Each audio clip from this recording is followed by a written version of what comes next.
Salut, je voudrais te parler aujourd'hui de l'importance de poser des actes sur ce que tu sais, c'est-à-dire de passer vraiment à l'action. Et vois-tu, ce n'est pas la vérité qui nous rend libres, mais la vérité mise en application. Ce n'est pas le fait de savoir des choses qui nous sera profitable, mais d'agir en fonction de ce que nous savons. Et Dieu n'est pas dans la théorie, Dieu est dans la pratique.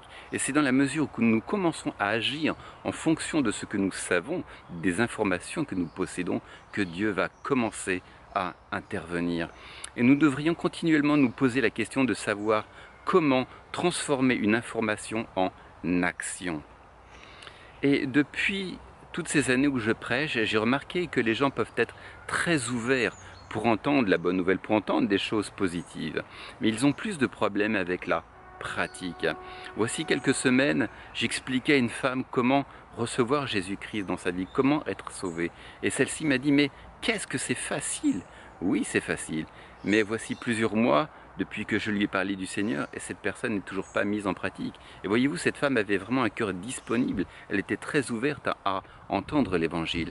Mais elle avait un problème avec la pratique, même si cette pratique était facile. Et il y a aussi beaucoup de chrétiens souvent qui me félicitent au sujet de mes messages, qui me disent « Ah Olivier, tes messages m'ont vraiment touché, ils m'ont fait du bien ». Et c'est très agréable d'entendre de tels compliments. Et j'ai besoin de ces compliments qui me fortifient, qui me donnent envie d'aller plus loin. Et certaines de ces personnes qui me félicitent trouvent de l'inspiration dans ce que je dis et les mettent en pratique, complètement ou partiellement, mais ils les mettent en pratique. Mais aussi un certain nombre de gens qui m'encouragent, qui accueillent mes messages de manière très positive, n'ont toujours pas bougé. Les années passent et leur vie ne change pas. Qu'est-ce qui se passe? Ils ont un problème avec la mise en pratique. Et Jacques dit la chose suivante. Mettez en pratique la parole de Dieu et ne vous contentez pas de l'écouter en vous abusant vous-même par de faux raisonnements. Et bien souvent, Dieu n'agit même pas 5 minutes avant que vous ne soyez passé à l'action, même pas 2 minutes, même pas 1 seconde, mais à l'instant même où vous commencez à agir, c'est là où Dieu déverse sa puissance, que Dieu accompagne de votre acte son intervention, sa puissance. Et à la veille que les Juifs ne franchissent le Jourdain pour s'emparer de la terre de Canaan, Dieu leur avait donné par l'intermédiaire de Josué l'indication suivante. Celle de poser les pieds dans le lit du Jourdain. Et c'est uniquement au moment où les Juifs posèrent les pieds dans le lit du Jourdain que les eaux se sont ouvertes. La parole dit la chose suivante. Le peuple quitta ses tentes pour passer le Jourdain, avec les prêtres qui portaient l'arche de l'Alliance. Au moment où ceux qui portaient l'arche arrivèrent au Jourdain et où les pieds des prêtres portant l'arche furent mouillés au bord de l'eau, les eaux qui descendaient en amont s'arrêtèrent et s'élevèrent comme une digue. Et c'est vraiment étonnant parce que Dieu n'est pas intervenu même pas 1 seconde, mais à l'instant précis, ils ont posé les pieds dans l'eau, que Dieu a accompagné cet acte de foi d'un miracle. Et vois-tu, peut-être que ce qui te manque aujourd'hui pour que le Seigneur intervienne dans ta vie, c'est juste de poser tes actes. Tu crois, tu as vraiment cette foi, cette expectative dans le Seigneur, mais seulement il te manque peut-être encore un pas supplémentaire, celui de commencer à poser des actes. Par exemple, peut-être que tu t'attends vraiment à la guérison de ta hanche, d'une maladie quelconque.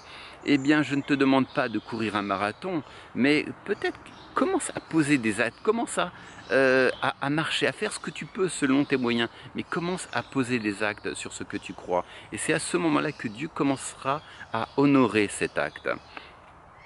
Et voici quelques années, un pasteur m'a dit la chose suivante. Olivier, je sens vraiment que le Seigneur t'appelle à prêcher. Est-ce que tu veux apporter un message parmi nos jeunes? Et je n'avais jamais prêché de ma vie. Mais je savais que j'étais vraiment là où Dieu m'attendait. Et j'ai dit, ok, il n'y a pas de problème. Mais à vrai dire, j'étais véritablement extrêmement intimidé par le fait de m'adresser en public, de parler à un public. Et je regardais ma montre au fur et à mesure que mon temps de prédication était sur le point d'arriver.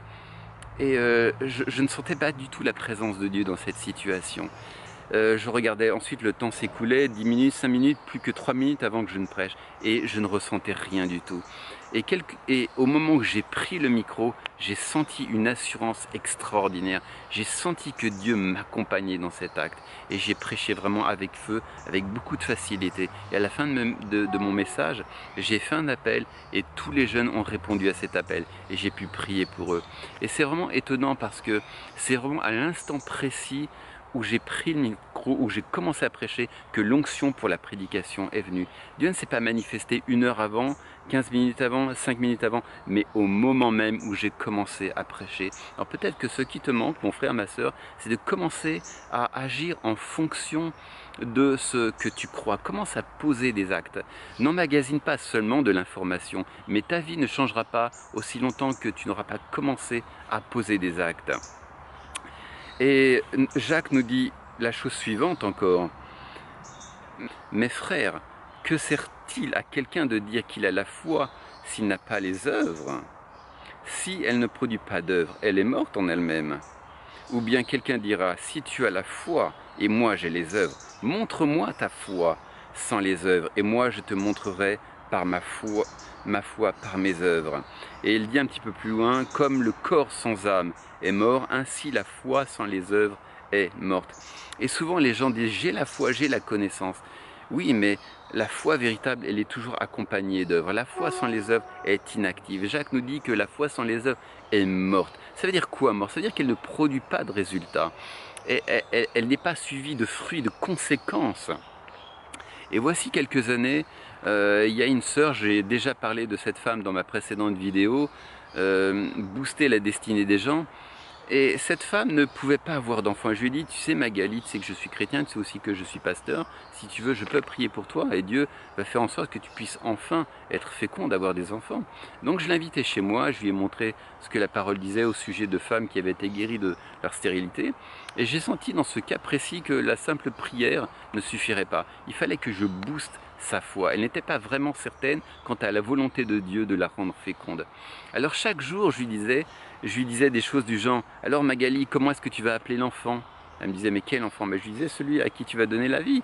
Et le surlendemain, je lui disais, alors comment vous allez tous les deux? Elle me disait, mais comment ça tous les deux? Eh bien toi et l'enfant qui va naître. Et chaque jour ou chaque semaine, je plantais de la semence dans son cœur pour élargir sa foi. Parce que la Bible dit que la foi vient de ce que l'on entend, et ce que l'on entend vient de la parole de Dieu. Plus vous plantez la parole de Dieu, plus la foi naît, grandit dans le cœur de cette personne.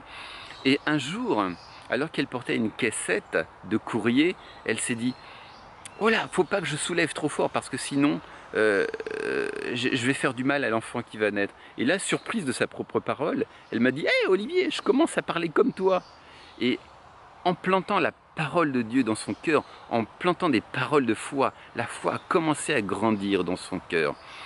Et elle était enfin en position pour voir un miracle germer, un miracle se produire dans sa vie. Et je me suis dit, oh oh, là elle commence à changer sa manière de penser, elle commence à changer sa manière de parler, quelque chose est sur le point de venir. Et quelques jours plus tard, elle me dit, surprise, elle vient me voir, elle me dit, Olivier, j'ai passé les examens, devine quoi? Je suis enceinte. Et je lui dis, mais Magali, j'arrête pas de te le dire, tu me crois enfin? Et voyez-vous, aujourd'hui, cet enfant a à peu près 8 ans. Mais en fin de compte, c'est pas la seule chose qui lui a permis de voir Dieu la guérir de sa stérilité. J'ai vu les jours précédents un autre événement qui a attiré mon attention. Et un jour, je l'ai surprise pendant sa pause en train de discuter avec une autre amie. Elle lui disait, tu sais, tous les jours, tous les soirs, on essaie avec mon mari, on essaie. Si vous voyez ce que je veux dire, je ne vais pas rentrer dans les détails. Et ça m'a fait un petit peu sourire et je me suis dit, oh, au moins, ça prouve qu'elle s'attend vraiment à quelque chose. Pourquoi? Parce qu'elle est passée à la pratique. Cette femme partageait beaucoup de moments d'intimité avec son époux, mais parce qu'elle savait que si elle faisait ce qu'elle avait à faire, elle allait tomber enceinte. Cette femme n'était pas juste une auditrice oublieuse, elle commençait à poser des actes sur ce qu'elle croyait. Cette femme a commencé à passer à l'action. Cette femme, la foi est grandie dans son cœur, mais conjointement à cette foi, elle a commencé à poser des actes sur ce qu'elle croyait. Et c'est aussi cette chose qui lui a permis de tomber enceinte. Et vois-tu, nous avons besoin de mettre en pratique la parole de Dieu. Cherche, n'accumule pas seulement de l'information, mais commence à agir en fonction de ce que tu crois. Pose-toi la question, comment est-ce que je vais pouvoir transformer cette information en action? Et peut-être qu'aujourd'hui, tu rêves aussi de prêcher, mais aucune opportunité ne t'est donnée. Eh bien, prends une Bible, va commencer à annoncer l'évangile à tes voisins. Fais ce que tu peux, mais commence à agir. Et Dieu va honorer cet acte de foi. Et sur ce, je te dis à bientôt et sois béni.